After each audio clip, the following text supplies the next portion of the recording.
अब हम लोग अगला पाठ पढ़ने जा रहे हैं जो रामधारी सिंह दिनकर जी द्वारा लिखा गया है और उनकी कविता का नाम है जनतंत्र का जन्म। चलिए हम लोग इस कविता का पूरा अर्थ समझते हैं। यदि आप कविता का पूरा अर्थ समझ जाते हैं तो उसके ऊपर उसके आधारित जितने भी प्रश्न आएंगे वो सब आप कर सकते हैं। देखिए लिखा है जनतंत्र का जन्म। तो जन माने होता है लोग, तंत्र माने होता है नियम। लोगों के नियम का जन्म हुआ, अर्थात जब अंग्रेजियत हट गई, जब राजाओं का राज चला गया या हमने उनके राज को खत्म कर दिया आंदोलन करके या फिर किसी भी प्रकार से लड़ाई लड़के अंग्रेजों को भगा दिए, तो उनका राज जब खत्म हुआ तो उसके बाद किसका राज आया? तो लिखा है जनतंत्र, लोगों का नियम आया। तो लोगों के नियम का जन्म कैसे हुआ, कैसे लोग थे, चलिए अब हम लोग कविता में जानते हैं। देखिए क्या कहते हैं, सदियों की ठंडी बुझी राख सुगबुगा उठी, मिट्टी सोने का ताज पहन इठलाती है, दो राह समय के रथ का घर घर नाद सुनो, सिंहासन खाली करो कि जनता आती है। कहते हैं दिनकर जी कि सदियों की ठंडी बुझी राख, अर्थात सदियों से, कितने सालों से गुलामी में जो ठंडी हो गई थी और बुझ गई थी राख, और वो क्या बन गई थी? राख बन गई थी। पहले वो क्या थी? आग, लेकिन वो ठंडी हो गई थी, बुझ गई थी और क्या बन गई थी? राख बन गई थी। अब वो सुगबुगा उठी, अर्थात अब उसमें क्या हो गया? चिंगारियां निकलने लगी, उनमें से धुआं उठने लगा। समझ में आ रहा है? देखिए सदियों से अर्थात कितने सालों से जो आग ठंडी होकर बुझ करके राख बन गई थी, अब उसी आग में चिंगारियां और धुएं उठने लगे। मिट्टी सोने का ताज पहन इठलाती है, और जो मिट्टी है, मिट्टी अर्थात यहाँ के जो लोग हैं, जनता है, वह जनता सोने का ताज पहन करके इठला रही है, इधर उधर मचल रही है, अर्थात लोगों को खुशियां हैं, लोग बड़े खुशी में हैं। क्यों? क्योंकि भाई अब लोगों का राज आ रहा है, जनता का राज आ रहा है, तो लोग बड़े खुश हैं। तो जो मिट्टी के बने हुए लोग हैं ना, वो सोने का ताज पहन करके खुशियां मना रहे हैं। दो राह अर्थात रास्ता दो, रास्ता खाली करो। समय के रथ का, समय का जो रथ है वो हमेशा चलता रहता है। समय बदला, राजाओं का चला गया, अंग्रेजों का चला गया, अब जनता का समय आ गया। तो कह रहे हैं कि समय के रथ का घर घर नाद सुनो। रथ जब आता है तो उसके पहिए की आवाज घर घर घर करके आती है। तो कह रहे हैं कि जनता का रथ आ रहा है, समय पलट गया है, अब जनता का रथ आ रहा है। रास्ता दो, दो राह, सिंहासन खाली करो, अरे गद्दी खाली करो कि जनता आती है। अब कौन आ रही है? जनता आ रही है। अब जनता की सरकार आएगी, जनता का नियम कानून आएगा। अरे सिंहासनों पर बैठे हुए लोगों, गद्दियों पर बैठे हुए लोगों, क्या करो? अपना सिंहासन खाली करो, अब समय पलट गया है। ठीक है, तो देखिए इन चार पंक्तियों में क्या कहते हैं कि सदियों से, कितने सालों से जो आग बुझ गई थी, ठंडी हो गई थी, राख बन गई थी, अब उसमें धुआं उठने लगा है, अब वो चिंगारियों से भर रही है धीरे धीरे। और मिट्टी के बने हुए जो लोग थे, जो जनता थी, वह सोने का ताज पहने हुए मुस्कुरा रहे हैं, खुश हैं। और समय के रथ का घर घर नाद सुनो, समय का रथ आ रहा है, उसे रास्ता दो। और ऐ गद्दी पर बैठे हुए लोगों, सिंहासन पर बैठे हुए लोगों, क्या करो? सिंहासन को खाली करो, जनता आ रही है। ठीक है, अब आगे बढ़ते हैं। देखिए आगे की पंक्ति में क्या कहते हैं दिनकर जी, कह रहे हैं कि जनता, अरे भाई जब किसी को कहोगे कि गद्दी पर से उतरो, जनता आ रही है, तो वो पूछेगा ना कि कौन जनता। तो देखिए वो पूछ रहे हैं कि जनता, कौन जनता? हाँ, मिट्टी की अबोध मूर्तें। अरे वही जनता जिसको तुम मिट्टी के बने हुए समझते हो और अबोध समझते हो। अबोध माने जिसको कोई ज्ञान न हो, जिसको कुछ पता न हो, जिसको तुम ऐसा समझते हो, वही मिट्टी की जनता वही आ रही है। इसलिए क्या करो? सिंहासन खाली करो। जाड़े पाले की कसक सदा सहने वाली, हमेशा यह जनता क्या करती है, जाड़ा पाला अर्थात जाड़े को सहती रहती है। कसक माने दर्द, दुख, जाड़े पाले की दर्द को क्या करती है वो जनता, सहने वाली है। और जब अंग अंग में लगे सांप हो चूस रहे, अरे तुम लोग जो हो ना गद्दियों पे बैठे हुए लोग, तुम किसके समान हो, सांप जैसे हो, और तुम लोग उस जनता को क्या कर रहे हो, चूस रहे हो और अंग अंग में लगे हुए हो। जनता के हर अंग में लगे हुए गद्दी पर बैठे हुए सांप जैसे लोगों, तब भी न कभी मुंह खोल दर्द कहने वाली। यह जो जनता है ना, पूछ रहे हो ना कि कौन जनता आ रही है, किसके लिए हम सिंहासन खाली करें, अरे ये वही जनता है जिसके अंग अंग में तुम्हारे जैसे सांप लग करके उनका खून चूस रहे हो, और वो खून चूसने पर भी वो जनता दर्द सहती है और कभी कुछ कहती नहीं है। ऐसी जनता आ रही है, उसके लिए तुम सिंहासन क्या करो, खाली करो। ठीक है, इन 4 पंक्तियों का अर्थ देखते हैं। पूछ रहे हैं कि कौन जनता आ रही है, तो कह रहे हैं कि हाँ वही जनता जिसको तुम मिट्टी का समझते हो, या जो मिट्टी की बनी हुई है, जो क्या है, अबोध है, और जो जाड़े पाले की कसक माने दर्द सदा क्या करती है जनता, सहती है, और जिसके अंगों अंगों में, हर एक अंग में तुम लोग लिपट करके सांपों की तरह क्या कर रहे हो, उनका खून चूस रहे हो, फिर भी वो जनता तब भी कुछ मुख से नहीं कहती है, दर्द को चुपचाप सहती है। ऐसी जनता आ रही है, ऐ गद्दी पर बैठने वालों, तुम उस जनता के लिए ये सिंहासन, ये गद्दी क्या करो, खाली करो। ठीक है, अब आगे चलते हैं। देखिए आगे क्या कहते हैं दिनकर जी, फिर पूछ रहे हैं क्या, कि जनता, हाँ लंबी बड़ी जीभ की वही कसम, अर्थात हाँ वही जनता, कौन सी जनता, जिसकी लंबी बड़ी जीभ की, अर्थात गद्दी पर बैठने वालों, अपनी बड़ी बड़ी लंबी लंबी जीभ से जिनकी तुम क्या करते हो, कसम खाते हो, वही जनता आ रही है, और जनता सचमुच ही बड़ी वेदना सहती है। अरे जनता सच में बहुत वेदना, वेदना माने दर्द, तो जनता बहुत दर्द सहती है। सो ठीक, चलो ठीक है, मगर आखिर इस पर जनमत क्या है। फिर कह रहे हैं दिनकर जी कि चलो कोई बात नहीं, ठीक है जनता दर्द सहती है, मगर आखिर इस पर जनमत क्या है, आखिर इस पर लोग सोचते क्या है, विचारते क्या है, क्या बातें कर रहे हैं। है प्रश्न गूढ़, यह जो प्रश्न है बड़ा गूढ़ है, बड़ा रहस्यमयी है। गूढ़ माने रहस्यमयी।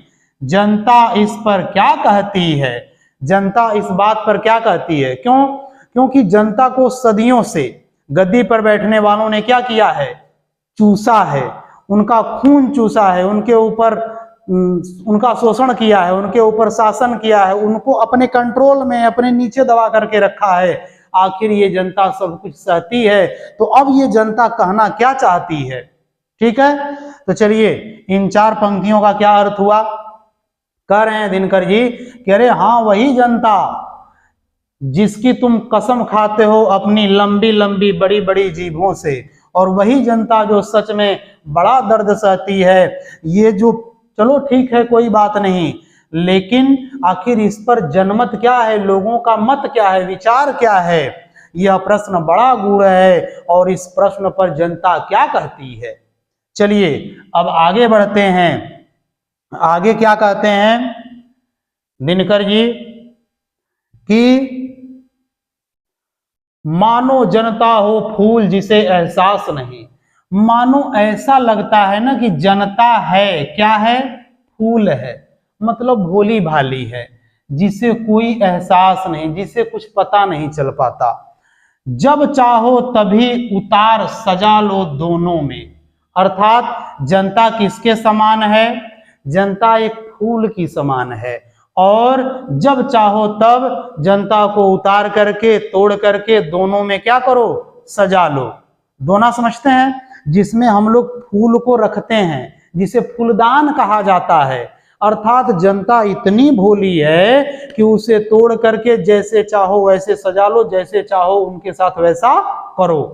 और अथवा कोई दुधमुही जिसे बहलाने को, या जनता फिर कैसी है तो किसी दुधमुही बच्ची के समान है जिसको बहलाने के लिए जंतर मंतर सीमित हो। जंतर मंतर माने थोड़ा सा जादू टोना कर देना, थोड़ा सा तमाशा दिखा देना, जादू कर देना 4 खिलौनों में। जैसे छोटी बच्ची दुधमुही बच्ची को थोड़े से खिलौने दे करके, थोड़े से जादू दिखा करके क्या कर देते हैं, बहला देते हैं। वैसे ही हमारी जनता इतनी भोली है कि उसको भी थोड़ा सा जादू दिखा करके ये गद्दी पर बैठने वाले क्या करते हैं, बहला देते हैं, फुसला देते हैं। ठीक है, तो इन 4 पंक्तियों का देखिए क्या कहते हैं अर्थ। मानो जनता एक फूल हो और जिसे जब चाहो तब तोड़ करके फूलदान में या दोनों में सजा लो। और या फिर जनता और किसके समान है, तो जनता एक दुधमुही बच्ची के समान है जिसको बहलाने के लिए थोड़े से 4 खिलौने 2 खिलौने ले आते हैं, थोड़ा सा जादू कर देते हैं और वो बच्ची बहल जाती है, फुसल जाती है। वैसे ही जनता को बहलाया और फुसलाया जा रहा है। ठीक है, आगे चलते हैं और देखिए आगे क्या कहते हैं दिनकर जी कि लेकिन होता भूडोल बवंडर उठते हैं। लेकिन अब जनता वैसी नहीं रही, अब जनता जाग चुकी है। जो आग बुझी हुई थी वो आग अब सुलगने लगी है। तो होता भूडोल, अब जो भू है धरती है ना, अब वो डोल रही है। जनता जाग चुकी है तो धरती भी डोल रही है। बवंडर उठते हैं और बवंडर तूफान उठ रहे हैं। जनता जब कोपाकुल हो भ्रिकुटी चढ़ाती है। कोपाकुल माने बहुत गुस्से में। जब जनता गुस्से में हो करके भ्रिकुटी चढ़ाती है अर्थात गुस्से में देखती है, आंखों में गुस्सा लाती है जनता, तब 2 राह, गद्दी पर बैठने वाले नेताओं 2 राह, रास्ता दो जनता के लिए। समय के रथ का घर घर नाद सुनो, अर्थात समय का जो रथ है वो आ रहा है, जनता उसे लेकर आ रही है और उस रथ के पहिए की घर घर आवाज सुनो। उसके लिए तुम क्या करो, रास्ता दो, गद्दी छोड़ो। अब जनता का नियम आने वाला है, जनता का कानून आने वाला है। सिंहासन खाली करो कि जनता आती है। अरे सिंहासन खाली करो गद्दी पर बैठने वालों, अब तुम्हारा राज चलने वाला नहीं है, अब जनता का राज चलेगा, जनता आ रही है। ठीक है, तो इन 4 पंक्तियों का अर्थ देखिए क्या कहते हैं दिनकर जी कि लेकिन जब जनता जाग जाती है तो भूडोल होता है, धरती डोलने लगती है, बवंडर उठते हैं, तूफान आ जाते हैं। जनता जब कोपाकुल हो करके, कोपाकुल माने गुस्से में हो करके आंखें लाल करती है, तब 2 राह, रास्ता दो, समय के रथ का घर घर आवाज सुनो, रथ के आने की आवाज सुनो और सिंहासन खाली करो, जनता आ रही है। ठीक है, आगे चलते हैं। देखिए आगे क्या कहते हैं दिनकर जी, हुंकारों से महलों की नींव उखड़ जाती। जनता की हुंकारों से, आवाजों से महलों की नींव उखड़ जाती है। महलों की नींव उखड़ जाती है, महलें हिलने लगते हैं, महल हिलने लगते हैं। किसकी हुंकारों से, किसकी आवाजों से, तो जनता की हुंकारों से, जनता की आवाजों से। वो जनता जो इतनी गरीब है, जिसे इतने सालों से दबाया गया है, जिसे बड़ा नीच बना करके रखा गया है, वो जनता जब हुंकारती है तो बड़े बड़े महल भी हिलने लगते हैं, उनकी नींव हिल जाती है। और सांसों के बल से ताज हवा में उड़ता है। और जब जनता गुस्से में आकर के सांस लेती है, कोई कार्य करती है, जब मिल करके कुछ करते हैं तो बड़े बड़े राजाओं के ताज हवा में उड़ जाते हैं। जनता की रोके राह, समय में ताव कहां। अरे जनता की राह, जनता का रास्ता कोई रोक ले, ऐसी ताव समय में नहीं है, ऐसी ताकत, ताव माने ताकत, समय के भी अंदर नहीं है कि जनता की राह को रोक सके। वह जिधर चाहती काल उधर ही मुड़ता है। जनता जिधर चाह लेती है, काल माने समय, उधर ही मुड़ता है। जनता जैसे चाहेगी वैसे समय को लेकर चलती है। इन 4 पंक्तियों का अर्थ देखिए, क्या कहते हैं कि जनता के हुंकारों से महलों की नींव उड़ जाती है, सांसों के बल से, अर्थात जब सांसें लेती है जनता तो बड़े बड़े राजाओं के ताज हवा में उड़ जाते हैं। जनता की राह रोक सके समय में वो ताकत नहीं है। जनता जिधर चाहेगी उधर समय को मुड़ा सकती है, उधर समय को लेकर जाएगी। अब चलिए आगे चलते हैं और देखते हैं कि आगे क्या कह रहे हैं दिनकर जी। देखिए ये एक 4 पंक्तियों का एक पंक्ति इधर है। अब्दों शताब्दियों सहस्राब्द का अंधकार। अब्दों माने सालों, शताब्दियों माने 100 सालों, सहस्राब्दों माने 1000 सालों, 1000 साल, और यहाँ 100 साल, और यहाँ केवल साल। तो कह रहे हैं कि सालों, 100 सालों और 1000 सालों का जो अंधकार है, समझ में आ रहा है? वो कह रहे हैं कि सालों तक का या 100 सालों तक का या हजारों सालों तक का जो अंधकार है, उस अंधकार को आगे देखिए क्या कह रहे हैं कि बीता, वह जो अंधकार है वो क्या हो गया है, बीत गया। जो सालों से, सैकड़ों सालों से, हजारों सालों से जो अंधकार था ना, वो बीत गया। गवाक्ष अंबर के दहके जाते हैं। अब जनता जाग गई है तो गवाक्ष माने खिड़कियां, अंबर के माने आकाश के, दहके जाते हैं मतलब जल रहे हैं। सैकड़ों सालों से, हजारों सालों से जो अंधकार छाया हुआ था वह अंधकार अब बीत चुका है, जनता जाग गई है, और आकाश की जो खिड़कियां हैं वो भी जल रही हैं।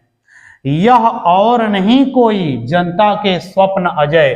अरे यह और कोई नहीं है, जनता का स्वप्न है जो अजय है, और चीरते तिमिर का वक्ष उमड़ते आते हैं। चीरते तिमिर का वक्ष, चीरते माने चीरते हैं, जनता के जो स्वप्न हैं वो क्या करते हैं, तिमिर का वक्ष, तिमिर माने अंधकार, वक्ष माने सीना, अंधकार का सीना चीर करके उमड़ करके आ रहे हैं। समझ में आ गया? अब इन 4 पंक्तियों का अर्थ, एक पंक्ति जो ऊपर है, अब्दों शताब्दियों सहस्राब्दों का अंधकार, वो वाला, वो पंक्ति जो ऊपर है मैं बता रहा हूं, कह रहे हैं दिनकर जी कि सालों, सैकड़ों सालों और 1000 सालों का जो अंधकार है वो बीत गया है, और आकाश की जो खिड़कियां हैं वो भी दहक रही हैं, जल रही हैं, और यह और कोई नहीं, जनता के स्वप्न हैं जो चीर रहे हैं। किसको? तिमिर के वक्ष को, अंधकार के सीने को चीर रहे हैं, और उमड़ करके जनता के स्वप्न सामने आ रहे हैं।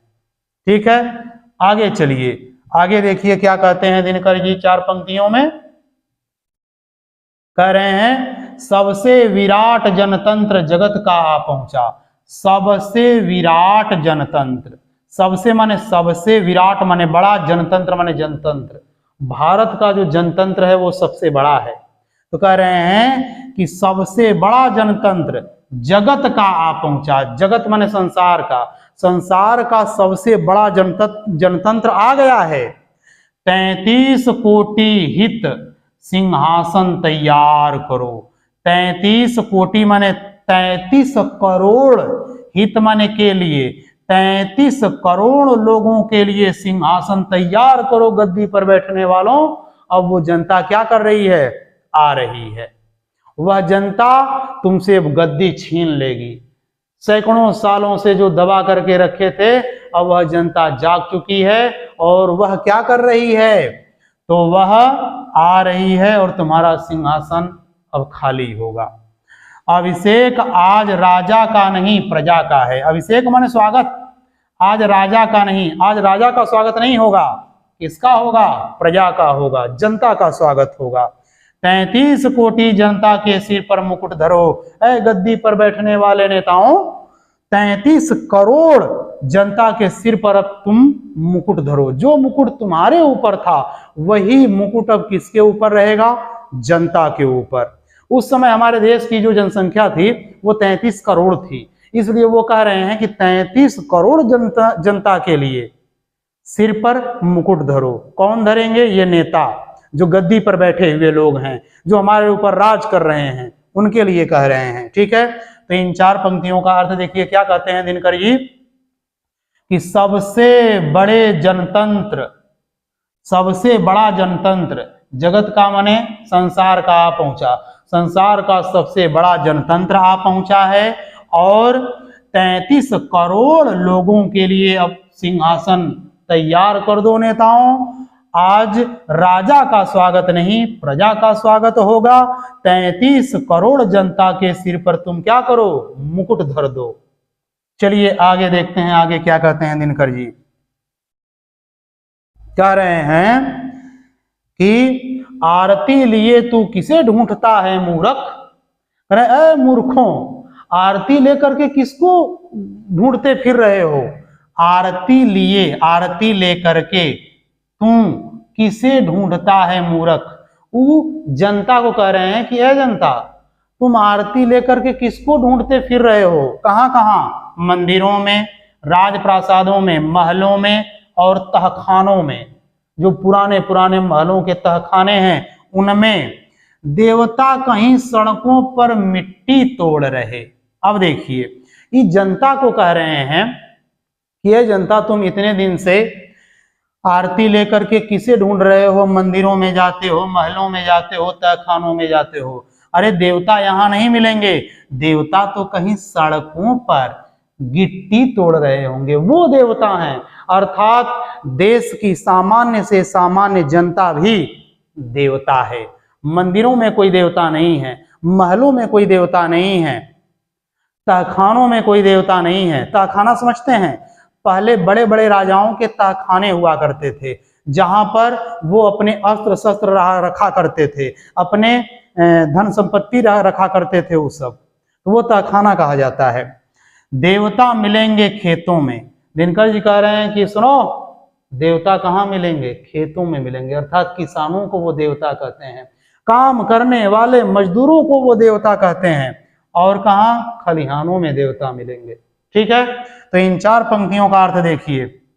कह रहे हैं दिनकर जी कि आरती लेकर के ऐ लोगों, तुम किसे ढूंढ रहे हो? मूर्ख बने हुए हो। मंदिरों में ढूंढ रहे हो, महलों में ढूंढ रहे हो, तहखानों में ढूंढ रहे हो। अरे देवता कहीं और नहीं, देवता सड़कों पर मिलेंगे। जो गिट्टी तोड़ रहे हैं वो देवता हैं। देवता वो लोग हैं जो खेतों में काम कर रहे हैं, किसान देवता हैं। और जो खलिहानों में काम कर रहे हैं, ऐसे लोग क्या हैं? देवता हैं। ठीक है, और देखिए आगे क्या कहते हैं दिनकर जी। कहते हैं कि फावड़े और हल राजदंड बनने को हैं। फावड़े, जिस फावड़े से वो खेत खोदते हैं, मिट्टी खोदते हैं, फावड़ा अर्थात कुदाल या फावड़ा, और हल, फावड़ा और हल राजदंड बनने को हैं। राजदंड, राजा का एक दंड होता है। तो अब जनता क्या बनेगी? राजा बनेगी। तो जब जनता राजा बन जाएगी तो उसके पास दंड तो होना चाहिए। अगर कोई गुनाह करेगा तो दंड देंगे, तो दंड कौन होंगे? तो कह रहे हैं कि फावड़े और हल ही दंड होंगे। और धूसरता सोने से श्रृंगार सजाती है। धूसरता माने धूल में लिपटी हुई। ये जनता जो धूल में लिपटी हुई है ना, वो सोने से अर्थात सोने जैसा श्रृंगार सजाती है। भले ही जनता धूल में लिपटी हुई है, लेकिन वह धूल सोने जैसी लग रही है। अर्थात जनता धूल में लिपटी हुई ही बहुत अच्छी लग रही है, सुंदर लग रही है। और दो राह, रास्ता दो गद्दी पर बैठने वालों, समय के रथ का घर घर नाद सुनो। समय के रथ का घर घर आवाज, नाद माने आवाज। समय का रथ आ रहा है और उसकी घर घर आने की आवाज सुनो। सिंहासन खाली करो, जनता आ रही है। ये कौन कह रहे हैं? दिनकर जी कह रहे हैं। समझ में आया? तो ये देखिए, ये थी दिनकर जी की कविता। और मैं ये आशा करता हूं कि आपको पूरी तरह से यह कविता समझ में आ गई होगी। मैं आपको बार बार कहता हूं कि आप कविता का अर्थ निकालना सीख लीजिए, या फिर कविता का अर्थ क्या है ये याद कर लीजिए। फिर उससे कोई भी संबंधित कोई भी सवाल आएगा आप कर लेंगे। ठीक है, इस प्रकार आपका यह पाठ पूरा हो गया।